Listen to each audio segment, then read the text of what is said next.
Hello, Professor Dawkins. How are you?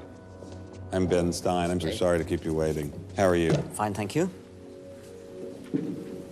You have written that God is a psychotic delinquent invented by mad, deluded people.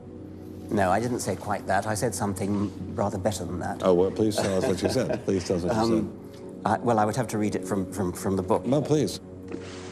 The God of the Old Testament is arguably the most unpleasant character in all fiction. Jealous and proud of it, a petty, unjust, unforgiving control freak, a vindictive, bloodthirsty ethnic cleanser, a misogynistic, homophobic, racist, infanticidal, genocidal, filicidal, pestilential, megalomaniacal, sadomasochistic, capriciously malevolent bully. So that's what you think of God? Yeah. How about if people believed in a God of infinite lovingness and kindness and forgiveness and generosity, sort of like the modern day God? Why spoil it for them? Oh, why not just let them have their fun and enjoy it? I mean, I don't want to spoil anything for anybody. I write a book, people can read it if they want to. I believe that it is a liberating thing to free yourself from primitive superstition. So religion's a primitive superstition? Oh, I think it is, yes. So you believe it's liberating to tell people that there is no God? I think a lot of people, when they give up God, feel a great sense of release and freedom. Why do you think that? I mean, what's your dad? What's your scientist? What's your dad? I think, well, I've had a lot of letters saying that, and I've... There are 8 billion people in the world, Dr. Dawkins. How many letters have you had? No, I haven't done that. That's quite true. Professor Dawkins seemed so convinced that God doesn't exist that I wondered if he would be willing to put a number on it.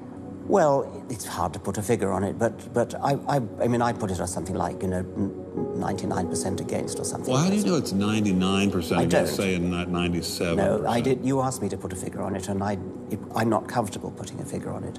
I think it's, I just think it's very unlikely. What? But you couldn't put a number on it? No, of course not. No. So it could be 49%. Well, it would be. I mean, I think it's unlikely, and it's quite far from 50%. How do you know?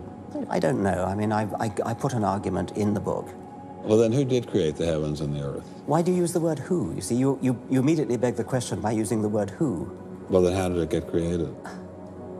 Well, by a very slow process. Well, how did it start?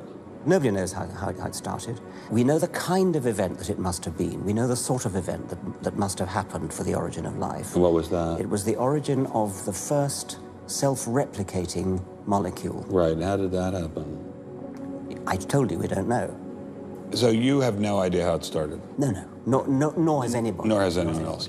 What do you think is the possibility that intelligent design might turn out to be the answer to some issues in genetics or in evolution? It could come about in the following way. It could be that at some earlier time, somewhere in the universe, a civilization evolved by probably some kind of Darwinian means to a very, very high level of technology and designed a form of life that they seeded onto, perhaps this planet.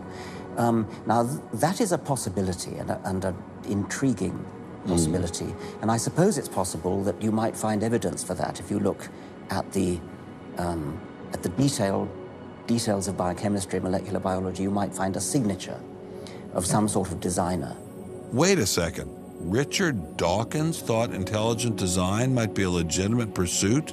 And that designer could well be a higher intelligence from elsewhere in the universe.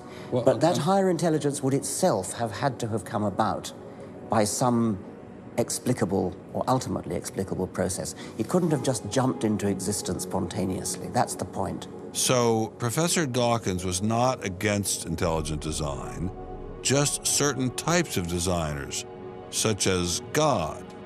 So the Hebrew God, the God of the Old Testament, he doesn't exist in your view?